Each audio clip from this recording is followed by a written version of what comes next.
Welcome back, webheads, to the next episode of the Spidey Swing-Bys podcast. I'm your host, Christian Ashley, assistant at Geekology, as we continue on through Spider-Man's appearances from the very beginning all the way to the very end. Well, not the end. We'll see what happens there. But right now, we're going to be in Amazing Spider-Man 5 and 6. Sorry for missing last week. Just one of those times where I had too many recordings and I had to kill one, and that was the one that happened. So moving on from there, let's get into Amazing Spider-Man 5. This was released on July 9th, 1963. The story title is Marked for Destruction by Dr. Doom. Written, of course, by Stan Lee and Steve Ditko, penciled by Steve Ditko, inked by Steve Ditko, lettered by Sam Rosen, edited by Stan Lee. So, what else was going on in Marvel this month? Well, of course, we have a momentous occasion here. That is, of course, being Avengers #1, making Marvel history. We've had some team ups in the past, but now we actually have a team that isn't the Fantastic Four, where Iron Man, Hulk, the Thor, Ant-Man, and the Wasp are brought together to deal with Loki and the designs that he has on the Hulk and the misunderstandings that are created from this. There's a lot of friction that when issue 2 comes out later on, you're going to go, oh, yeah, okay, I see. I see why that didn't work out. Then we go into Fantastic Four Annual #1. Namor finally, after how many issues? 3, 4 issues, while he's been a character searching for the people of Atlantis, locates them, reunites with them and his old love, Lady Dorma, only to lose it all when his infatuation with Sue makes the Atlanteans hate him. Also, kind of, sort of, Spider-Man appears in that there's a reprint of Amazing Spider-Man #1 in the annual. Then we go into Journey into Mystery 96, where Thor battles with a man who claims to be the actual Merlin of Arthurian myth. I can't remember how this gets retconned later on, but there's definitely a retcon, and I think we're better off for it because, yeah, early Thor sometimes isn't the best. I mean, not as bad as like Strange Tales, don't get me wrong, but not the best. Then we get to Tales to Astonish 48. Ant-Man and the Wasp faced off with the mighty menace of the Porcupine, who, yeah, has a rough start, but actually ends up becoming kind of a decent villain over time, later years. Then, of course, in Sergeant Fury 3, haven't really covered it too much before, but Nick Fury and the Howling Commandos meet Reed Richards during the war and fight in Italy. Obviously, this is something that would be retcon way later on, but when this was written, Reed Richards was a veteran of World War II, like Nick Fury, so it makes sense to, there's a chance for them to have met each other in the past. But history isn't over here, folks, for this month. We have, of course, X-Men #1, creating our our third superhero team for Marvel, introducing the new characters as Professor X organizes Cyclops, Jean, Angel, Iceman, and the Beast to become the X-Men. And they all in the school. Jean Grey is introduced to them. Then, of course, we are then told about how it's their duty to go and save the world from other mutant threats, in a world that needs them to protect him. So Magneto goes to attack Cape Canaveral, meets the X-Men for the first time, and we make history from there. Earliest X-Men is pretty good. After that, it really loses its way until Claremont comes there. And that's a very long time from now, but right now it's fine. It is what it is. And of course, in Fantastic Four #19, the Fantastic Four travel back to ancient Egypt and face the Mad Pharaoh Rama-Tut in a story that will involve a lot of very numerous retcons later on about Kang and Immortus. Of course, Rama-Tut being one of their incarnations. But it's also a really super important story in that other stories will come back to tie into this. We have a Doctor Strange story where it happens, and an Avengers West Coast story will do it too. And because it's a really fun one. I mean, it's Fantastic Four going back in the past. I mean, Pharaoh, who's got all these weird things he's capable of doing. Like, hey, sign me up. Sounds pretty cool. Then, of course, we go to Strange Tales 113. The Human Torch duels Plant Man, who also, like several other Strange Tales villains, doesn't have a strong start, but becomes a great villain later on. Then in Tales of Suspense 46, we have Iron Man facing off against one of his most iconic villains, of course, with the Crimson Dynamo, as, of course, those pesky commies decide that they're going to go mess with America. So with all that preamble done, it is time for us, ladies and gentlemen, to get into Amazing Spider-Man 5. We get a great cover of Spider-Man's web snapping as he's going off against Dr. Doom, as he's telling Spider-Man, this is your finish, Spider-Man. If the Fantastic Four themselves could not stop me, what chance have you? Which is an excellent question, because Spider-Man has not been tested like this before. Oh, I couldn't imagine seeing this on a stand or wherever you were picking your comics up back in the 60s and seeing this, it's like, well, I have to pick that up. So we then go into another news broadcast of Spider-Man being demonized by J. Jonah Jameson. He wants to expose him to the public as the menace that he is. Of course, all of Peter's contemporaries at school all have their different, ideas on what's going on. But Flash, of course, and one of the greatest ironies of comics, is a huge Spider-Man fan because he thinks he's the coolest. He loves his carefree attitude. And of course, he does not know that Spider-Man is a very little geek, that he's a bookworm that he's messed with his entire life. And it's such a great dynamic. I love it so much. And of course, Liz Allen is fawning over Spider-Man, wondering if he's still handsome under that silly mask of his, which of course, we've had interactions with her and Peter, where she's kind of shown some interest, but like there's also been issues with the two of them. And of course, since everyone's watching the same broadcast at the same time, Dr. Doom sees J. Jonah Jameson offering $1,000 reward to anyone who can disclose Spider-Man's identity. But Doom is above such petty matters as money. He doesn't need that. But what he can find potentially here is an ally in Spider-Man.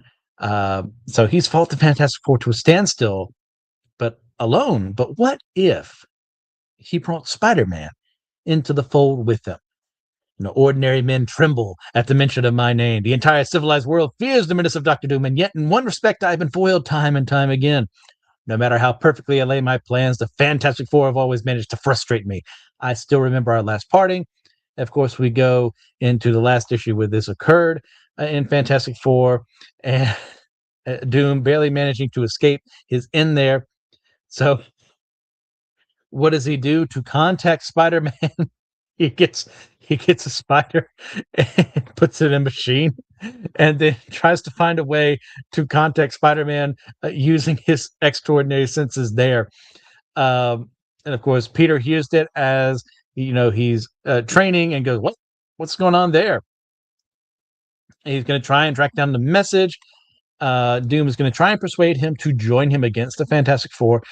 Spider-Man goes into the building that Doom is at, and there's a little between them, like, hey, you're an outcast just the same as I, you can't reveal your right identity. So like the Fantastic Four, their faces are shown and everything. So like, how could we ever live in a world where we're not respected, but they are? Spider-Man's like, look, you've got the wrong idea about me. I ain't a villain. I'm just mischaracterized as one, and even you got fooled, which is pretty funny, all things considered. This is Doom we're talking about here. So they go, and Spider-Man tries to web him up. But of course, this is a Doom bot. One of many that will show up in Marvel history, where it seems like Doom has been beaten by someone. But of course, you couldn't have possibly defeated me. You just defeated one of my robots. So Dr. Doom comes out. Sorry, Dr. Doom is someone else. Tries to put him in a trapdoor, but Spider-Man's able to evade. Doom tries and blast him and ends up hitting him. And Spider-Man's forced out of the building. And Spider-Man ends up in the water down below, serving a role that only Doom truly understands that he's going to be doing. And at this point, the building that he was in blew up as Doom flees, and everyone looks at him and says, oh, Spider-Man must have been the one to blow up the building because Doom planted the bombs there for it to happen, to then frame Spider-Man and mess with him. So Peter goes to the Bugle, and we see Peter talking to Betty Brant. Now, we have seen characters like her before here, but this is when we're really kind of finalizing. Well, not finalizing. We're getting close to where the characterization of who Betty is going to be in the comics from here on out. And Peter sees her, and he's hearing her cheer for Spider-Man and actually kind of respect him. And he kind of, I never really noticed how pretty Betty was now. And of course, JJ being JJJ, cannot take this lying down. And they sell papers, so and he's in charge of the papers, so they're going to keep talking down to Spider-Man all they want. We then flash over to a different part of town where Flash Thompson has got himself a Spider-Man costume, and he's going to make a scene with Peter to try and make him, scared. Because Peter earlier, I forgot to say that, had talked down about Spider-Man to deflect people's suspicions away from him, and Flash is like, I'm not taking that, he's my guy. Doom, meanwhile, is going to try and figure out Spider-Man's identity. And in so doing, we see Peter going back home. Flash has put on the costume. Doom was tracking Spider-Man, but since he and Flash are so close together, it's gotten one of those classic mix-up comedy moments of, his target is there, but he recognizes the wrong person, and he kidnaps Flash Thompson with the fast-acting sleeping gas, and Peter is none the wiser. And he's literally right next to Doom and Flash Thompson as passing by, and no one notices him being kidnapped. And then he goes home to watch the TV with that mate. Ed Sullivan's on, but it gets interrupted by a news broadcast sent by Dr. Doom, where he claims that he has a message for the Fantastic Four. He's captured Spider-Man, and unless they disband and surrender to him, Spider-Man will forfeit his life. They have exactly 1 hour to reply. Aunt May, of course, is upset because that nasty Spider-Man is involved. He's probably in on the plan that the Menace that Dr. Doom has. Peter's very confused because obviously he's Spider-Man. So what do I do? And at that same time, Liz calls his house to say, "Hey, Flash is missing." And they explained about the joke that he was going to do, play a joke on somebody. Peter immediately realizes, oh, they were going to do that to me, and that Flash is the one who's been kidnapped by Doom. And he gets that moment of, oh man, this is a great break for me. The FF will never agree to Doom's terms, so all I have to do is keep out of it, and Flash Thompson will never bother Peter Parker again. Things are finally going my way. Oh, what am I kidding? Who am I kidding? I could no more sit back and let any harm come to Thompson than I could swim to the moon. The real Spider-Man will have to go into action again, which is a great character moment for Peter here, because he's right. He could just let Flash take the fall here. And if Doom finds out he got the wrong guy, Doom's probably going to kill him. And he wouldn't have to deal with him again. But Peter Parker is not the kind of guy to let that happen. So he's going to go out, and he's going, tells Aunt May he's going to, run an errand, but he messes with things downstairs, because she's concerned to mess with the fuse. It's like, oh, well, I'll go and fix that fuse and get the things back so he can come out as Spider-Man. We didn't see the Fantastic Four, the Baxter Building, really, not really them, about how things are getting in the way. They're very concerned about Spider-Man, or they're very upset that he's been kidnapped. So Spider-Man swings around, and his spider sense starts tingling around a location where, of course, this is where Flash is, because once again, we're still finalizing how the spider sense works. Flash is protesting his innocence about how he's not Spider-Man. He's put on the costume, and Doom is having none of it. He's like, Spider-Man's such a coward. Meanwhile, the real Spider-Man goes down into the building proper to attack Doom, throwing some wet balls at him. I'm pretty sure the first time that we kind of see something like this. Doom manages to escape for a second. Spider-Man continues to go after him, going past all of Doom's traps that had been tailor-made for the Fantastic Four, but since they're not made for him, he's able to get past them. He's electrified by one of the traps Doom has, but using that, he's able to use his webbing to conduct the electricity into Doom, which I'm pretty sure the webbing wouldn't work that way. I'm not a scientist, but I think I know enough to say that confidently that it wouldn't work that way. So it forces Doom to take things off. That, of course, means that there are more Doombots around. Spider-Man, having to take them on, manages to throw one of the robots away, get out of a disintegrator ray that would have taken him out of the picture. Doom continues to attack him in the midst of all this, almost manages to kill Spider-Man, punches him. He's a little dazed, and Spider-Man's barely able to get away from his attacks. But unfortunately, for him, Dr. Doom notices that the Fantastic Car has showed up. And he's like, oh, well, I'm not prepared to fight them and Spider-Man at the same time, especially after he got out from all my traps.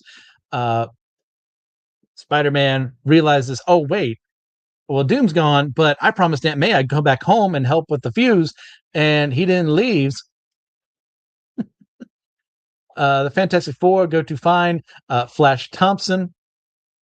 The Thing carries him away, and Human Torch is like, "That is no way that guy is Spider-Man. He's looks completely different."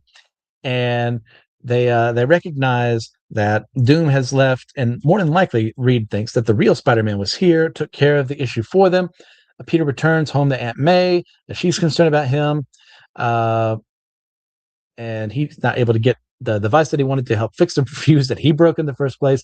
We didn't go over to the Bugle, and Jameson is very upset at Peter because he did not snap any pictures of the Fantastic Four or Doctor Doom or Spider-Man being trapped by him on the evil plot that they had together. And Peter's like, "Sorry, I was home last night. I couldn't have got there." And Betty Brant is kind of giving him the look of, "It's okay, don't feel too bad." She may be his secretary, JJJ, but she's actually someone who thinks that he's very wonderful. Ooh, very, very interesting. Sorry. Then the next day, as he's going off to school, of course, Flash Thompson is telling the story about how he managed to defeat Doctor Doom and got out of bondage with him. This, of course, will make him the big man on campus, BMOC, according to the story. And Liz kind of talks down to Peter about how, like, he shouldn't feel jealous for being a real He-Man like Flash.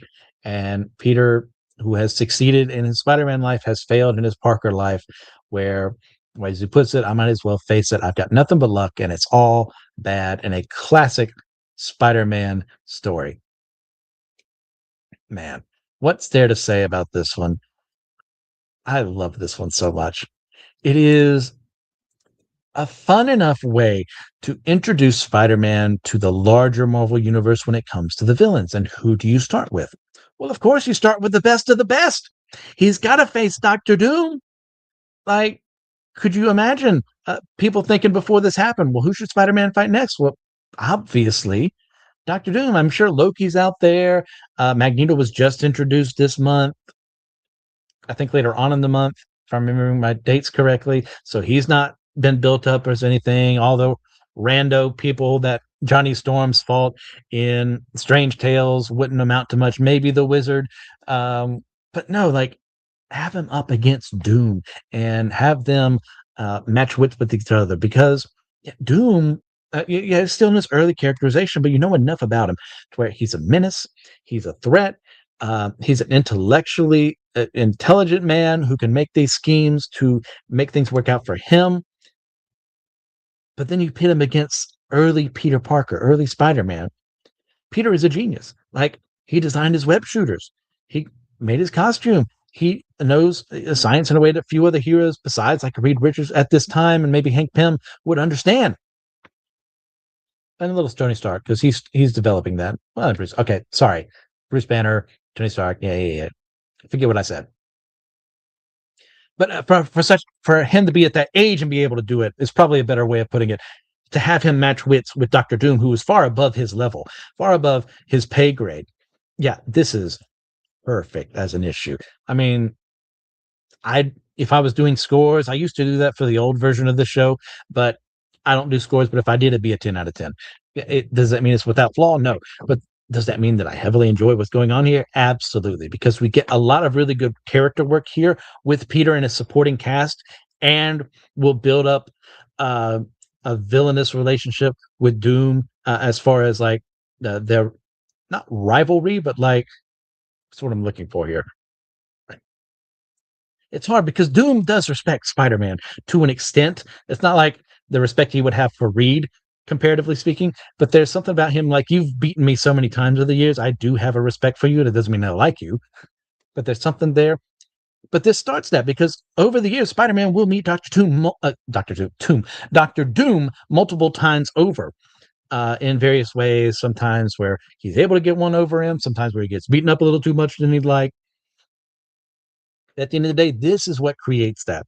And I love it when writers build up off of previous work, because almost every time Doom appears, at least the expectation is, oh, it's built off of when they first met each other. Because Doom makes a mistake. Doom thinks that Spider-Man's a bad guy because he falls for the yellow journalism of J. Jonah Jameson. And that is so funny to me that a man as intelligent as him, as wise as he is, can be misled this way. And yeah, that's something I'm sure if he actually did an honest self assessment of himself, he'd kick himself over. But doom is doom, and he can't admit fault. And the fact that he got the wrong Spider-Man too. If that ever came out, I don't know if it's ever actually like out and out. I can't remember how that's played out in the future, but it's going to be one of those things that ruins his ego to have thought that he was so high and mighty, and yet he got tricked by some guy wearing a costume. Even though he was close to the real Spider-Man, he just didn't know. Why would he think it was Peter Parker? Because he saw a guy in a Spider-Man costume. It's an easy mistake to make, and yet it's a stupid comic way to make it work. But you know what? It's still fun, so I can excuse that. And of course, Fantastic Four get a little cameo here. They don't actually talk to Spider-Man, but given that Johnny has started a new friendship with Spider-Man, he kind of knows this is not him. He knows how Spider-Man reacts. And see Flash Thompson there goes, yeah, obviously Doom got the wrong guy. And of course, for Flash Thompson himself, this is very formative because as part of his growth, this is going to be one of the stories that later on he will look back and go, man, I was such an idiot. I learned the wrong lesson here. I should have been better. Like, especially later on when he will learn who Peter Parker actually is. Like, this is groundbreaking stuff because this is the formation of where he's going to create the Spider-Man fan club and mess with Peter even more there.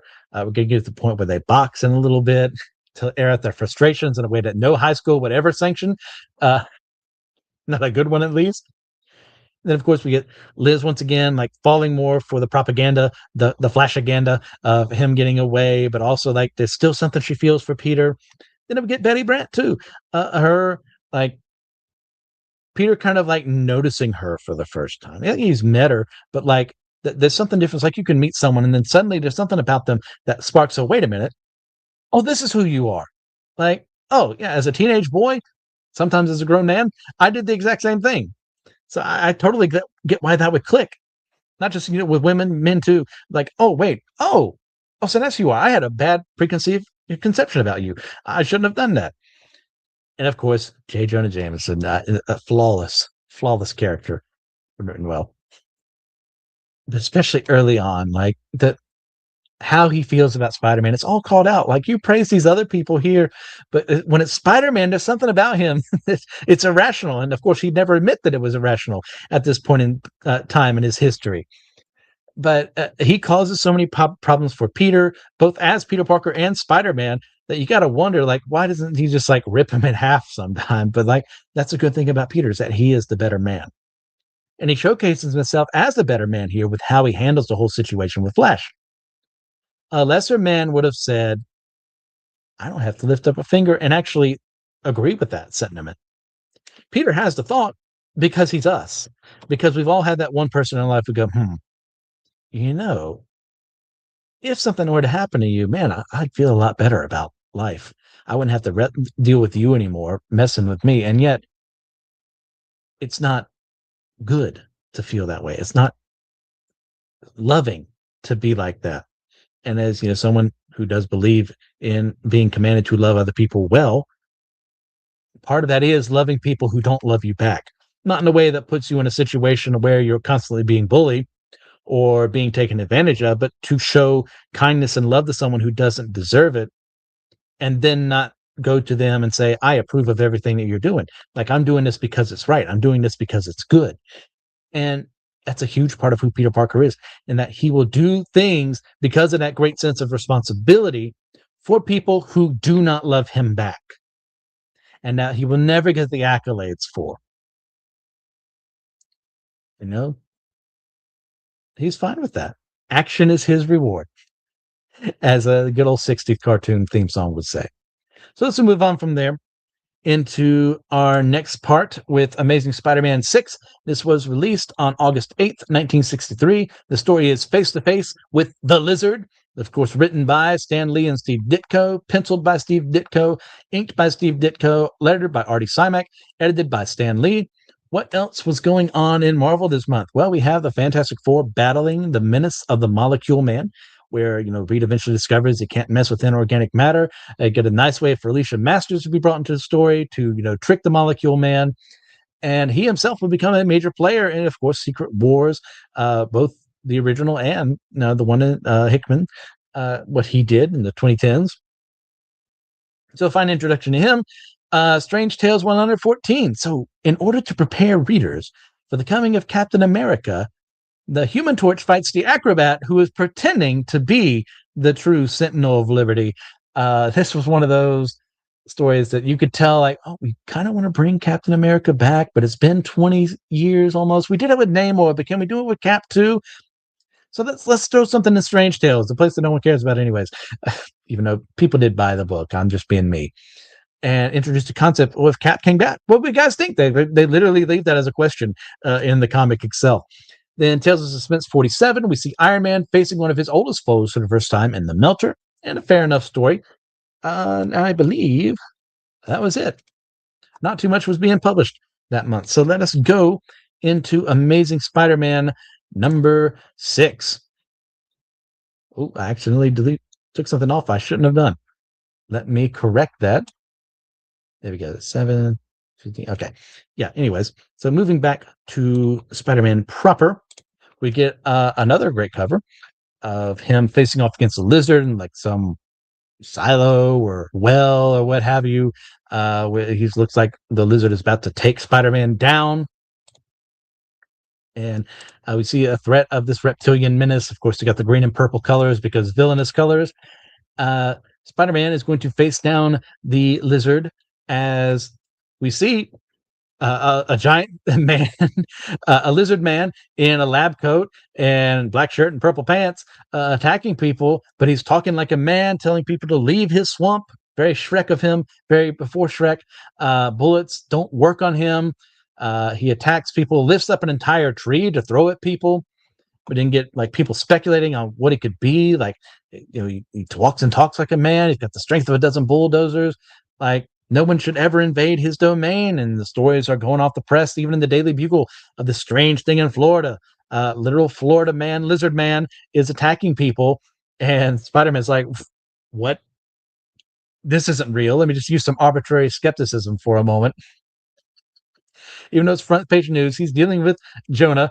But he realizes, oh, I could kind of get a free trip out of this.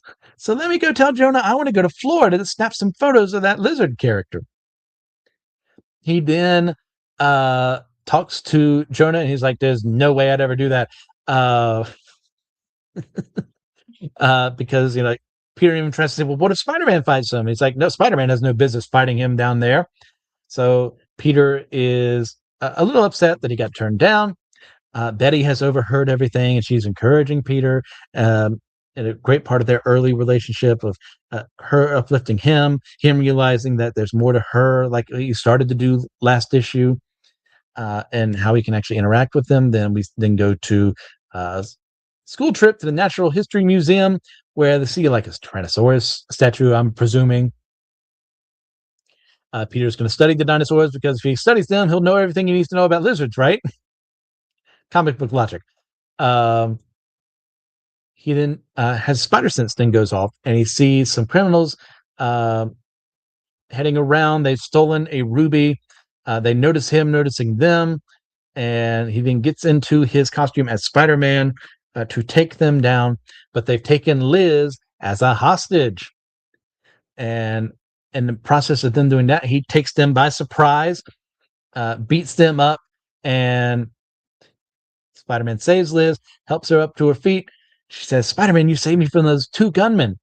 The pleasure was all mine, Blue Eyes.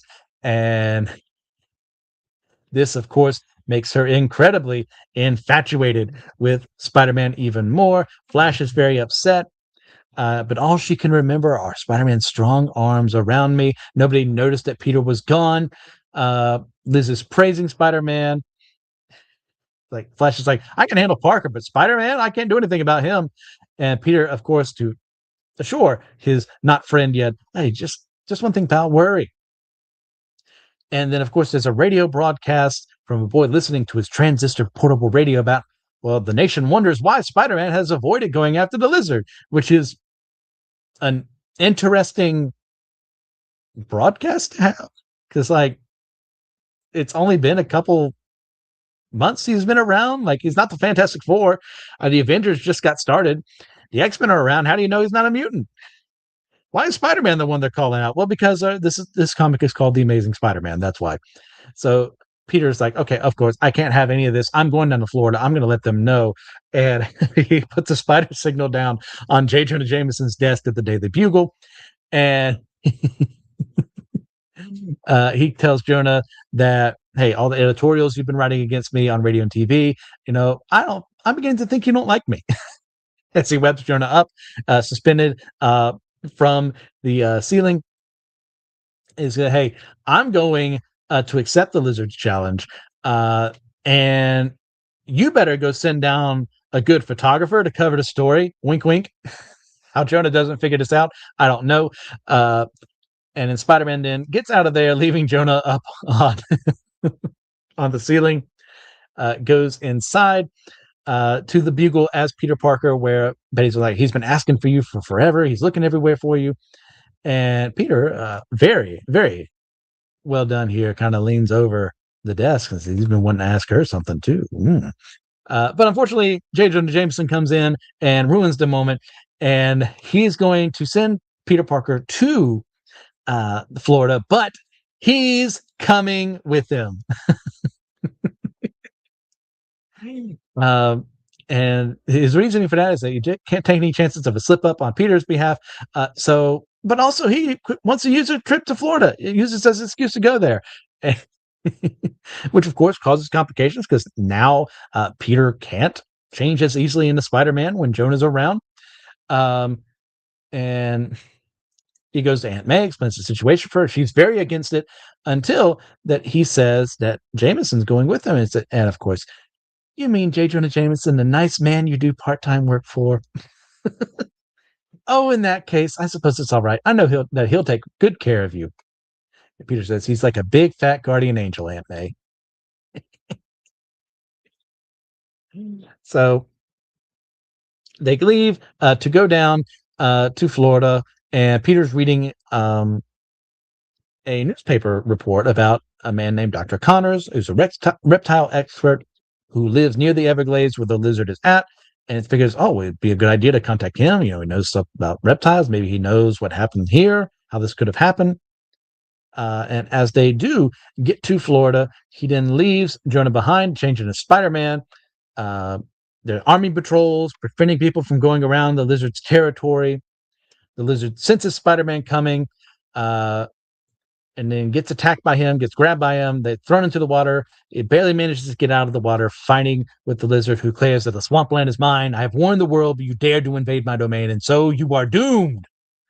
And Spider-Man's response is, of course, sure. Every time I turn around, I get doomed by someone else, which is very funny in light of the last issue, which is probably the last thing that happened to him, unless there's some untold tales of Spider-Man that's in between 5 and 6. Who knows? It's been a while. Lizard manages to attack Spider-Man with his tail, throws him away, and Spider-Man latches on. And he then decides, okay, I've had enough of this.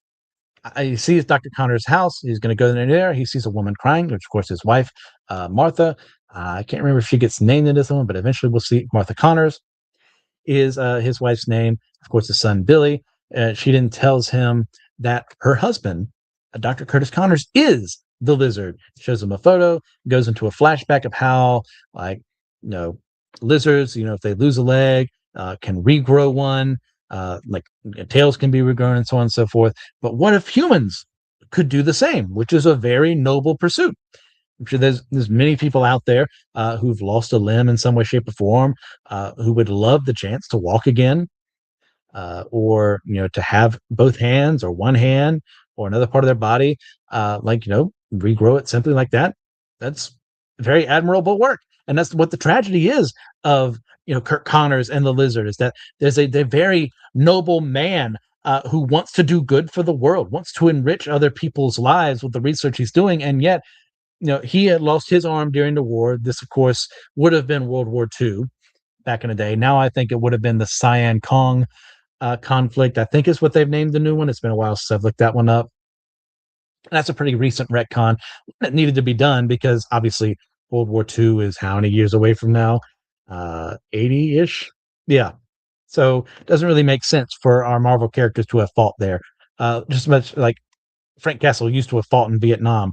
Iron Man used to have been in Vietnam or around that area when he first became Iron Man. But now it's the Cyan Kong conflict.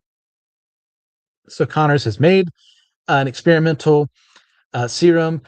It is regrown, a rabbit's leg within an hour. And then, of course, without doing trial testings in a very scientific manner, decides to use it on himself, and he's regrown a new arm. This is the greatest medical feat of all time, and I wouldn't say the greatest, but it's pretty dang up there. And you got to respect a man like him who wanted to do something like that. Now, however, his scientific sensibilities fail when he didn't do proper testing. But later on, he started to change, became the Lizard, doesn't want to hurt his wife, so he fled into the swamp, tells her that he's got to write her a letter about how he can't return. So just her and Billy need to stay behind. Spider-Man hears that Billy, their son, crying out in terror. The Lizard had been watching his family, kind of like longing for them again, knowing he could never be there, but also like conflicting with his new like feelings that he has as the Lizard to want to dominate and control in a reptilian kind of fashion. The Lizard sees Spider-Man there. Spider-Man saves Billy from him, then attacks him, and manages to get away in time as Spider-Man talks to Billy and Martha just to like help them understand what's going on. Spider-Man's kind of figured out he's getting less human by each minute. Billy, of course, is very impressed because he's seen all the pictures of Spider-Man, and it's great. He wants to help him out, and Peter kind of brings up, hey, it's really good. I'm a science major in high school. They can call me a bookworm, but this bookworm is going to find an antidote for the Lizard. Now, this is not Spider-Man's area of expertise. Kind of, sort of, like it depends on who you're asking. Some people are more chemistry Spider-Man. I think I'm more that way. There are other people who are more physics-minded Spider-Man. Others are more biology. Actually, you know what? That's a lie. I'm more biochemistry for Spider-Man, like kind of combining those two. But, your mileage may vary because there's been multiple authors over 60-some years. Everyone's going to have an opinion. So he's developed the compound that could potentially become an antidote. And of course, because we've learned nothing, even though it's going to work because comics, he's going to immediately test it on the Lizard, who then goes to attack him, throws the desk at Spider-Man, who barely gets out of the way. The wind gets knocked out of him. Martha was able to save the antidote, though, and he then goes to the swamp and creatively makes some web. What are we going to call these things? Not canoes, slides, maybe, I don't know, to navigate the area. And he's found an old abandoned Spanish fort that the Lizard has made his home. The Lizard is now surrounded by some huge alligators who he is controlling. He gives a grand speech to them about how they're the first of Earth's new rulers. The humans will have no place to run from them.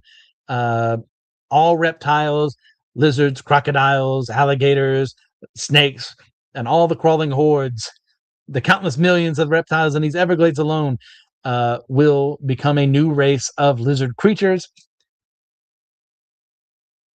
But oh yeah, Spider-Man, unfortunately, there's an old time-worn mortar that he was attached to crumbling. His spider sense didn't go off for some reason, maybe once again because he's too young. He snapped pictures of him. He's falling down. The Lizard sixes alligators on Spider-Man. Then they attack him. The Lizard attacks him as well. He splits up Spider-Man's webbing when he tries to, cocoon him that way. Then the Spider-Man gets him into a place where they're both caught in there until they're able to beat each other in a fight. And he then eventually then gets the Lizard to drink the serum, the antidote, and he turns back into Curt Connors, and who thanks Spider-Man that this is all over. His nightmare's gone. And unfortunately, he has lost his arm. And Spider-Man's able to keep the alligators at bay. He returns him home. They reunite. Kirk Connors wants to burn all his notes, but Spider-Man's like, no, like you don't break the law. You were stopped before doing any harm, but like we're going to keep this secret. You were doing a good thing. It's not your fault, outside of the fact that you didn't do testing correctly. But you know what? They tell him they'll never forget him. Jameson is asked around for where Peter is at because he's lost. He is actually kind of concerned in his very Jonah way. But Peter returns, tells he's been looking for Jameson, and he got pics of the lizard. And unfortunately, though, Jameson doesn't believe him because he thinks they're faked. Peter said that he had bought them from an old Indian guide he met at the edge of the Everglades, because once again, the 60s. But since the lizard isn't around anymore, there's no proof of the lizard. So, unfortunately, they gained nothing from the experience. A part of working as Spider-Man has also failed him as Peter Parker, in that he did the right thing in protecting someone who didn't deserve to be scrutinized for everything that went on there. Your mileage may vary because, eventually later on, you could argue he's in the wrong, since, people kept using the lizard again and again and again in their stories. For right here now, Peter Parker suffered, Spider-Man has suffered, but he's gotten back, and Peter Parker is okay because, he's back in Aunt May. Sure, he's got some chores to do. Peter Parker has then called Liz to arrange for a date potentially, but she has told him no, because her dream man is Spider-Man. She's not going to go out until he phones her. And Peter realizes, oh, I was an idiot. I got her to think that Spider-Man has a crush on her, which is true because he's Spider-Man. But he has ended up as his own competition. So he has failed to gain the heart of Liz. He goes to the Daily Bugle. Oh, sorry. We go to the Daily Bugle and we see Spider-Man has mailed them a letter. It says, roses are red, violets are blue. I'm still at large, so phooey to you. A very, very childish letter, and yet a very fun one, very in character. Jonah tells her to not just stand there, tear it up, burn it. Oh, I'll get that masked menace if it's the last thing I do. So yeah, he didn't win completely, but it got Jonah angry, and you know what? That's a win in his book. So we end with the story having been completed there. We'll move on next time to Amazing Spider-Man 7 and 8, and as well as Strange Tales 115. But before we head that way, as far as this issue is concerned, another great one. Like, there's a lot of contrivance to get Peter to go to Florida, because one of those things where you probably had the idea first, Spider-Man fights a giant lizard man in the Everglades, and then you move on from there. You know what? It works. It's fine. What helps it work is that it's not some generic villain for Spider-Man to fight. There's a character to the lizard, to Kirk Connors, the man, that makes this a lot more effective. He's not just fighting some superhuman behemoth. He's fighting a superhuman behemoth who used to be this man who wanted to love and protect other people and give them something more. That's a huge tragedy there that Peter can certainly respect. You get to a great fight scene between them multiple times here in this issue. We've got some humanizing elements on Spider-Man's supporting cast side of thing, with his fellow students and Jameson and Betty. And then for Kirk Connors' family, we get some great humanizing elements. Like, this is a family man who was just trying to do some good in the world, and unfortunately he made a stupid mistake that could have cost them everything. What a great issue. So, like I said, next time, Amazing Spider-Man 7 and 8, The Strange Tales. What did I say? 115? Yeah, 115. For our next episode, thank you guys for all you do. Just get a chance. Share a comment down below. Oh, sorry. Share the video. Leave a comment down below if you're listening to this on YouTube. If you're listening to the podcast, share the show there. Leave a 5-star review on your podcasting platform of your choice. Helps with the ratings here. Helps us find more people. So until next time, webheads. Oh, nope. That was an older one. Let me try this again. So, with great podcasts, there must also come great responsibility.